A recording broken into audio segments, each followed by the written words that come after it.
Hi friends, Karthi Revathi சீரியலை பற்றி தான் இந்த வீடியோவில் நம்ம பார்க்க போகிறோம். வாங்க வீடியோக்குள்ளே போகலாம். வீடியோக்குள்ளே போகிறதுக்கு முன்னாடி ஒரு சின்ன ரிக்வெஸ்ட், நம்ம சேனலை சப்ஸ்கிரைப் பண்ணாமல் இருந்தால் மறக்காமல் சப்ஸ்கிரைப் பண்ணிக்கோங்க. அப்போ தான் நான் போடுற உடனுக்குடன் நோட்டிஃபிகேஷன் வீடியோ உங்களுக்கு வரும். இப்போ வாங்க என்ன நடக்குதுன்னு சொல்லிட்டு பார்க்கலாம். இப்போது இந்த போலீஸ் ஸ்டேஷன் கதெல்லாம் முடிஞ்சதுக்கப்புறம் நம்மளோட சந்திரகலா என்ன பண்ணுறதுன்னு சொல்லிட்டு யோசிக்கிறாங்க. எப்படியாச்சும் அந்த கார்த்தி ரேவதியை பிடிக்கணும் அப்படின்னு சொல்லிட்டு சந்திரகலாவும் சாமுண்டீஸ்வரும் யோசிச்சுட்டு இருக்காங்க. சந்திரா, நீ என்ன சொன்னாலும் நான் பண்ணுறதுக்கு ரெடியாக இருக்கேன், நீ என்ன வேணால் சொல்லு அப்படின்னு சொல்லிட்டு இருக்காங்க.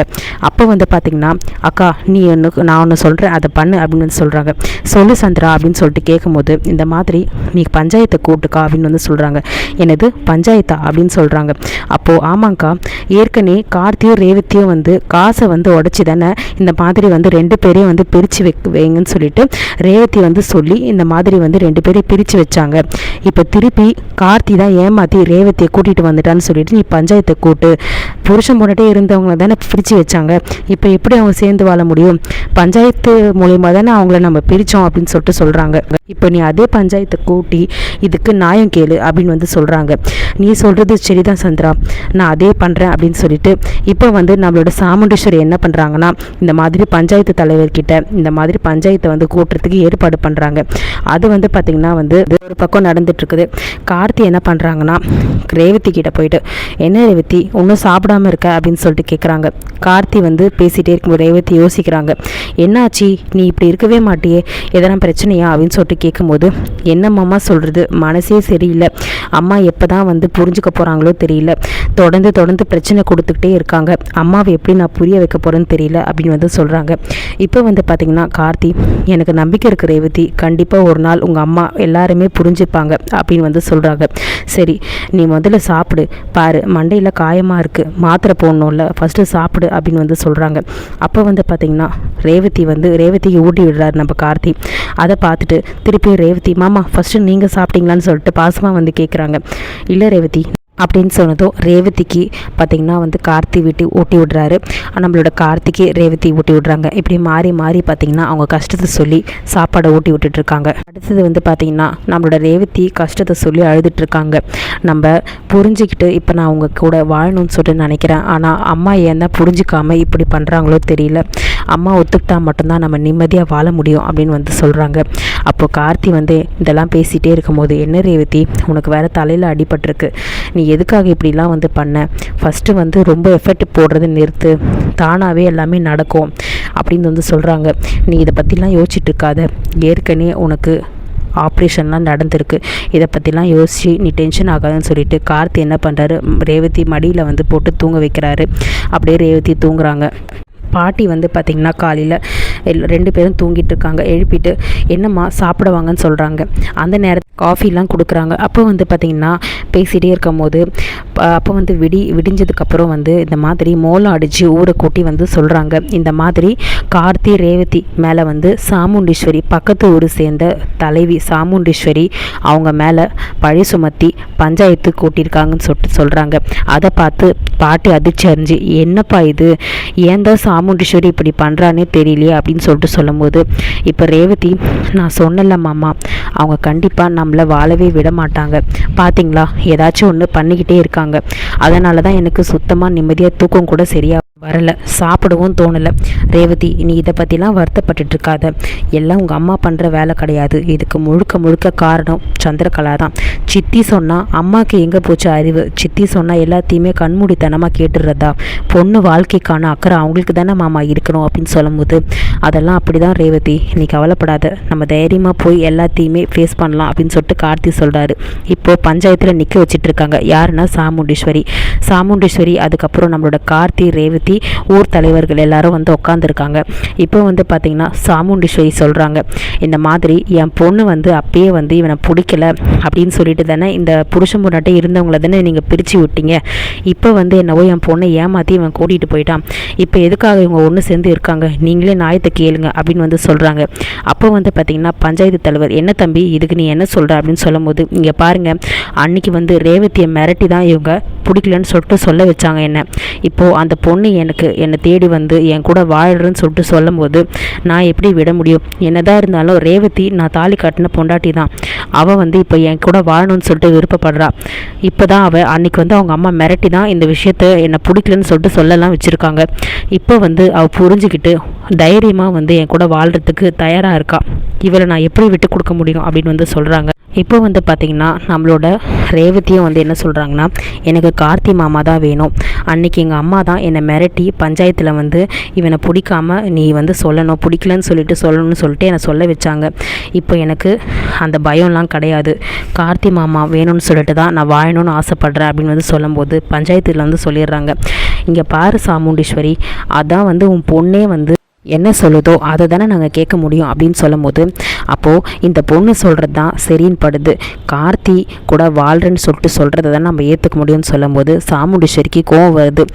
எனக்கு நல்ல தீர்ப்பாக சொல்லி என் பொண்ணை என் கூட அமுச்சு வைப்பீங்கன்னு பார்த்தா நீங்கள் என்னவோ அந்த பொண்ணு வந்து வாழ்கிறது தான் சரி, இவன் கூட அமுச்சு வைக்கிறதுக்கு சரியான தீர்ப்புன்னு சொல்கிறீங்க அப்படின்னு சொல்லிட்டு கேட்கும் போது இப்போது பஞ்சாயத்து தலைவர் கேட்குறாரு, இங்கே பாரு சாமுண்டீஸ்வரி, இதுக்கு முன்னாடி பஞ்சாயத்து கூட்டி உன் பொண்ணு வந்து என்ன சொல்லுதோ அதுபடி தானே நாங்கள் செஞ்சோம்.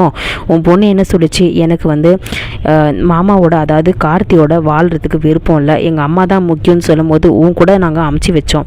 இப்போ உன் பொண்ணு என்ன சொல்லுது, எனக்கு என் புருஷன் தான் முக்கியம், கார்த்தி மாமா கூட தான் நான் இருப்பேன்னு சொல்லிட்டு சொல்லும் போது அப்போது எப்படி நாங்கள் வந்து பொண்ணு சொல்கிறது தானே எடுத்து நாங்கள் வந்து எல்லாத்துலேயும் வந்து நாங்கள் சேர்க்க முடியும்? அது மட்டும் இல்லை, பஞ்சாயத்து மட்டும் இல்லை, நீ கோர்ட்டு கேஸு போலீஸ் ஸ்டேஷன் சொல்லிட்டு எது போனாலும் சரி, பொண்ணு என்ன சொல்லுதோ அதை மட்டும்தான் வந்து எடுத்துப்பாங்க அப்படின்னு வந்து சொல்கிறாங்க. இப்போ சாமுண்டீஸ்வரிக்கு உள்ள ஆத்திரமாக கிளம்புது. என்னடா இது, நம்ம ஒன்று சொன்னால் இப்படிலாம் நடந்துட்டுருக்கே, என்ன தான் பண்ணுறதோ தெரியலையே அப்படின்னு சொல்லிட்டு யோசிச்சுட்டே இருக்காங்க. இப்போ வந்து பார்த்திங்கன்னா நம்மளோட சாமுண்டீஸ்வரி என்ன தான் பண்ணாலும் சரி, நம்மளோட கார்த்தி ரேவதி வந்து பிரிக்கவே முடியாது. ரேவதி வந்து கார்த்தியோட தான் நான் வாழுவேன் அப்படின்னு சொல்லிட்டு ஸ்ட்ராங்காக வந்து இருக்காங்க. பஞ்சாயத்து தலைவர் என்ன சொல்கிறாங்கன்னா, தம்பி நான் ஒன்று சொல்கிறேன், நீ தப்பாக எடுத்துக்காத அப்படின்னு வந்து சொல்கிறாங்க. சொல்லுங்க ஐயா, நீங்கள் சொல்லி நான் கேட்காம இருப்பேனா? நீங்கள் சொல்கிறத கேட்குறதுக்கு தானே நான் இங்கே வந்திருக்கோம் அப்படின்னு வந்து சொல்லும்போது, இங்கே பாரு தம்பி, அந்த பொண்ணு கழுத்தில் இப்போ தாலி இல்லை, அதனால தான் ஆளுக்கு இப்படியெல்லாம் பேசிகிட்டு இருக்காங்க. ஆமாம், உன் கழுத்தில் இருந்த தாலி எங்கம்மா அப்படின்னு சொல்லிட்டு நம்மளோட பஞ்சாயத்து தலைவர் வந்து கேட்குறாங்க. அப்போது ரேவதி வந்து பதில் சொல்கிறதுக்கு முன்னாடி கார்த்தி சொல்கிறாரு, ஐயா இந்த பொண்ணுக்கு தலையில் அடிபட்டு 1 வருஷம் பழசெல்லாம் மறந்து போச்சு. அப்போ வந்து பார்த்திங்கன்னா அந்த ஆப்ரேஷனில் தாலி முதல் கொண்டு எல்லாத்தையுமே கழட்டி கொடுத்துட்டாங்க. அப்போ நான் வாங்கி வச்ச தாலி இன்னமும் இவ கழுத்தில் நான் ஏறலை அப்படின்னு வந்து சொல்கிறாங்க.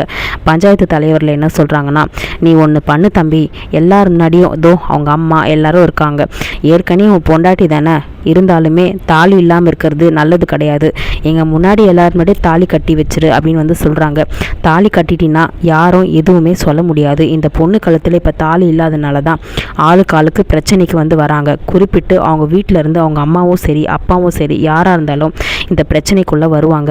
அந்த பொண்ணு கழுத்தில் முதல்ல நீ தாலி கட்டு, விருப்பப்பட்டு தான் அந்த பொண்ணு இப்போ வந்திருக்குன்னு சொல்லிட்டு சொல்லுது, இதுக்கு மேலே என்ன வேணும் அப்படின்னு வந்து சொல்கிறாங்க. அப்போ சாமுண்டீஸ்வரி, இங்கே பாருங்கள், இதை நான் ஒத்துக்கவே மாட்டேன், இது நடக்கக்கூடாது அப்படின்னு வந்து நிறுத்துகிறாங்க. தாலியை வந்து எடுத்து கொடுத்து கட்ட சொல்கிறாங்க. கார்த்தி வந்து யோசிக்கிறாரு. அப்போ வந்து பார்த்திங்கன்னா, என்ன தம்பி யோசிக்கிற, உன் பொண்டாட்டி தானே, ஏற்கனவே தாலி வச்ச பொண்டாட்டி தானே, எதுக்காக யோசிக்கிற, நீ கட்டு, யார் என்ன பண்ணுறான்னு பார்த்துடலாம் அப்படின்னு சொல்லும் போது அப்போ வந்து கார்த்தி யோசிக்கிறாரு, வேண்டாம் அத்தை வந்து இன்னமும் கோவமாயிடுவாங்க, அத்தை மனசை மாற்றி மட்டும்தான் நம்ம வந்து சைலண்ட்டாக தான் இந்த விஷயத்தை டீல் பண்ணணும், தாலி மட்டும் இப்போ கட்டிட்டோன்னா இன்னும் அத்தை டென்ஷன் ஆகிடுவாங்க அப்படின்னு வந்து சொல்கிறாங்க. அப்போ வந்து பார்த்திங்கன்னா ரேவதி சொல்கிறாங்க, மாமா என் கழுத்தில் அவங்க சொன்ன மாதிரி தாலி கட்டிடுங்கன்னு வந்து சொல்கிறாங்க. இல்லை ரேவதி, நான் இப்போ தாலி கட்ட போகிறதில்ல அப்படின்னு சொல்லிட்டு பஞ்சாயத்து முன்னாடி வந்து கார்த்தி சொல்கிறாரு. அப்போது ஏன் இப்படி சொல்கிறீங்க தம்பி, தாலி இல்லாமல் இருக்கிறது கெட்டது தானே, அந்த பொண்ணும் கூட வாழணும்னு ஆசைப்படும் போது ஏற்கனவே உன் பொண்டாட்டியாக இருந்து தாலியை வந்து எடுத்துட்டாங்க, இப்போ அந்த தாலியை நீ போட்டு வச்சு நீங்கள் வந்து உங்கள் விருப்பப்படி நீங்கள் வாழுங்க, ஏன் வேணாம்னு சொல்கிறீங்கன்னு சொல்லும்போது, இல்லை ஐயா ஊரோட கும்பாபிஷேகம் நெருங்கி வந்துட்டுருக்கு, நான் சொன்ன மாதிரி குடும்பத்தை ஒன்று சேர்த்து அத்தை மனசை கண்டிப்பாக மாற்றி அவங்கள நான் புரிய வச்சு நான் ரேவதி கழுத்தில் தாலி கட்டிக்கிறேன், அதுக்கு முன்னாடி தாலி கட்ட வேண்டாம்னு சொல்லிட்டு நினைக்கிறேன் அப்படின்னு வந்து சொல்கிறாங்க. இங்கே பாருப்பா, மனசு வந்து இன்றைக்கி மாறும் நாளைக்கு மாறும், ஆனால் பிரச்சனை வந்துகிட்டே தான் இருக்கும். இந்த பொண்ணு தாலி இருக்காமல் இருக்கிறது நல்லது கிடையாது. நான் சொல்கிறது சொல்லிட்டேன், அதுக்கப்புறம் உங்கள் இஷ்டம் அப்படின்னு வந்து சொல்கிறாங்க. இப்போது ரேவதியும் வந்து சொல்லியும் கார்த்தி வந்து மறுத்திருக்காரு. சாமுண்டீஸ்வரிக்கு இன்னும் கோவம் அதிகமாகிடும் அப்படின்னு சொல்லிட்டு சாமுண்டீஸ்வரி மனசை மாற்றி மட்டும்தான் நம்ம தாலியை கட்ட முடியும். அதாவது அத்தை மனசை எப்படியாவது நம்ம புரிய வச்சு தான் ரேவதி கழுத்தில் தாலி கட்டணும் அப்படின்னு வந்து சொல்கிறாங்க. கார்த்தி ஆல்ரெடி வந்து ரேவதி கிட்ட சொல்லியிருப்பாங்க, நான் இந்த தாலியை வந்து கட்டுங்கன்னு சொல்லிட்டு ரேவதி சொல்லும்போது, இல்லை ரேவதி தாலியை நான் கட்ட மாட்டேன், ஏன்னா தாலி கட்டினா கண்டிப்பாக வந்து உங்கள் அம்மாவுக்கு இன்னும் கோவம் அதிகமாகும்.